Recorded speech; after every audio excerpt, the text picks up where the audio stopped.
I first developed the Enforcer machine in 1998 with the help of the Brumbies. The forwards coach here at the time was a fellow called Ewan Mackenzie. He was probably known as one of the better tight heads in the world in his time, and when I brought it over to him to try, I was very impressed, and I actually took the machine back to Barua, rejigged it, brought it back again. They tried it, I took it back, went backwards and forwards probably half a dozen times. So the Brumbies were essentially my guinea pigs. The Brumbies went on to play in the final that year in 2000, and they lost. The following year in 2001, they won using my machine. They had by far one of the most dominant scrums in the world rugby scene at that time, and I believe my machine contributed towards that. Rod McQueen and Ewan Mackenzie moved on to coach the Wallabies, so the Wallabies then took the machine on board, and the machine basically gathered momentum from there.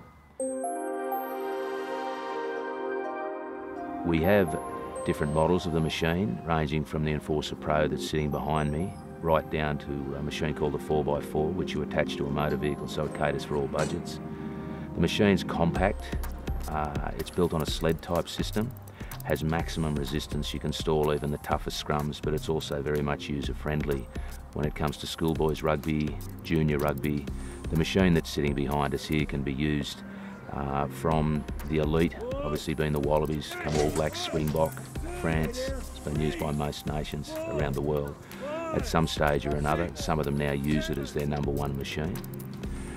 Right through to schoolboys, yeah, country rugby.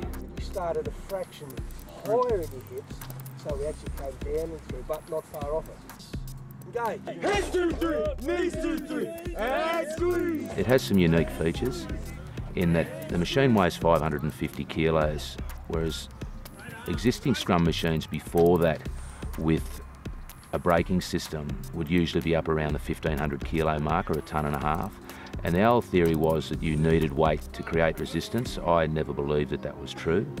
I always believe that you want a light machine, so if the scrum is not scrummaging properly, the machine misbehaves.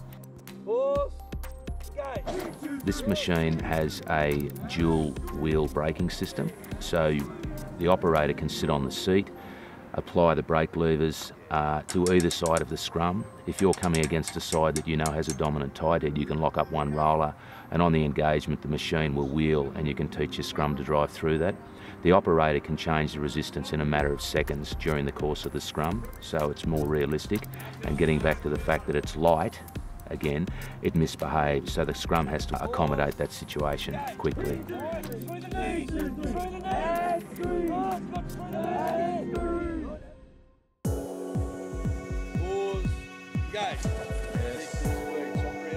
It has a compression headboard on it, this particular model, so when the scrum engages, it compresses, and then it tries to push them away from the scrum. It has little measuring beads on the headrest, so on engagement you're looking for two things: to obviously get the engagement, but maintain the hit, so hold the hit, and these little indicators indicate, more importantly than the actual engagement, that whether or not the boys are maintaining the hit.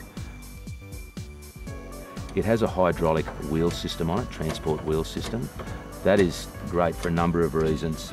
If you use the machine on a wet surface, the boys' boots actually churn the ground up, so you can engage the hydraulic wheel system. It lifts the machine off the ground about 6 inches in a matter of 3 or 4 seconds, and you can wheel the machine along the pitch 5 or 10 yards to get away from the area that they've just churned up. So you're basically keeping the greenkeeper happy, and you're also keeping the boys' boots clean, so they're not continually cleaning their boots during the session. Squeeze. It also has a width adjustable headboard, so depending on whether you're using juniors or seniors, right through to your bigger props. So you can actually, just by pulling a pin out, move the loose head or the tight head pad out, in or out for that matter, to accommodate all different shapes and sizes. The size of the machine is approximately 2 metres square, or 6 foot square, so that is an ideal size for shipping containers and being able to store in rugby club situations where, more often than not, they don't have a lot of room.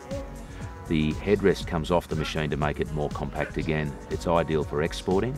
The machine comes with a 2-year warranty.